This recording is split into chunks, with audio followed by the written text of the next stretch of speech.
போய் வளைஞ்சு வளைஞ்சு கும்பிடாதீங்க. உங்களுக்கு கிடைக்க வேண்டியவை கிடைக்கும். உங்களுடைய தகுதியின்பால் கிடைக்க வேண்டியவை கிடைக்கும். எல்லாருக்கும் இன்பமே கிடைக்க வேண்டும் என்று எதிர்பார்க்க வேண்டாம். இன்பம் என்பது இந்த உலகத்தினுடைய இயல்பில்லை. துன்பம்தான் இந்த உலகத்தினுடைய இயல்பு. இடும்பை இயல்பென்பான் அப்படின்னு தான் வள்ளுவன் சொல்கிறான். இடுக்கண் தான் வரும்.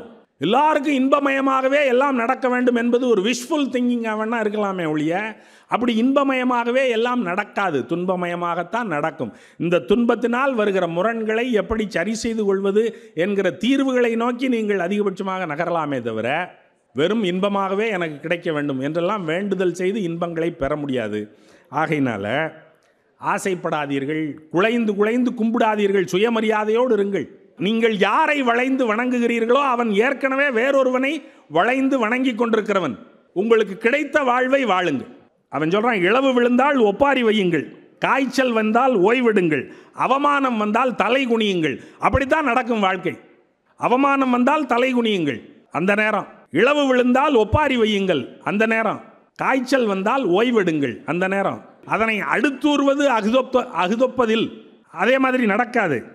ஆகையினால முந்து முந்து முந்துன்னு உங்கள்கிட்ட சொல்கிறான்ல, முன்னாடி வந்துரு முதல்ல வா, கமான் கமான் கமான் அப்படின்னு கிண்டி குதிரை ரேஸில் குதிரையை கூப்பிட்ற மாதிரி கூப்பிட்றான்ல, எங்கேன்னு கேளுங்க. முந்தி முந்தி வந்து எங்கே வர? ஆளாக நான் என்ன பண்ணணும்?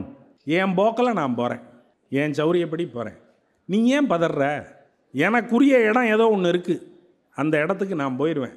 நான் தனியாக முன்னாடி ஓடி போய் நின்று என்ன செய்யணும்? கூட இருக்கிறவனை விட்டு அவனை உதறி கீழே தள்ளிவிட்டு நீங்கள் முன்னாடி போய் பெறப்போவது என்ன அப்படிங்கிற கேள்வியை மனசுக்குள்ளே வச்சுக்கங்க. வாழுங்களை சொல்லித்தரேன், ஆர்ட் ஆஃப் லிவிங்கு, வாங்க காசு கொடுங்க அப்படின்னு கேட்பாங்க. அப்போல்லாம் ஒரு விஷயத்தை ஞாபகம் வச்சுங்க, உங்கள் செல்ஃபோனுக்கு அப்பப்போ பேங்க்குகள்லேருந்து ஒரு அலர்ட் வரும். உங்கள் ஏடிஎம் நம்பரை யாருக்கும் கொடுத்துடாதீங்க, காசை பூரா ஆட்டையை போட்டுருவாங்க, கவனமாக இருங்க அப்படின்னு சொல்லுவான். அதை மனசில் வச்சுங்க. உங்களுக்கு வாழுங்களை சொல்லித்தரேன், எங்கிட்ட வா அப்படின்னு சொல்லும்போது உங்கள் ஏடிஎம் நம்பரை யாருக்கும் கொடுத்துடாதீங்க, ஆட்டையை போட்டுருவாங்க அப்படின்னு சொல்கிற அந்த ஏடிஎம் மெசேஜை நினைவில் வச்சுங்க. உங்களை ஒப்பு கொடுக்காதீங்க. வாழுங்களை உங்களுக்கு தெரியும். வாழுங்களை தெரியாமலாம் இத்தனை வயசு வரைக்கும் வளர்ந்து வந்தீங்க? வாழ தெரியாமையா இவ்வளோ பெரிய பிள்ளையா வந்தீங்க எல்லாரும்? இதை எவனா சொல்லிக் கொடுக்கணுமா உங்களுக்கு? ஒருத்தனும் சொல்லிக் கொடுக்க வேண்டாம். நமக்கு வாழ தெரியும்.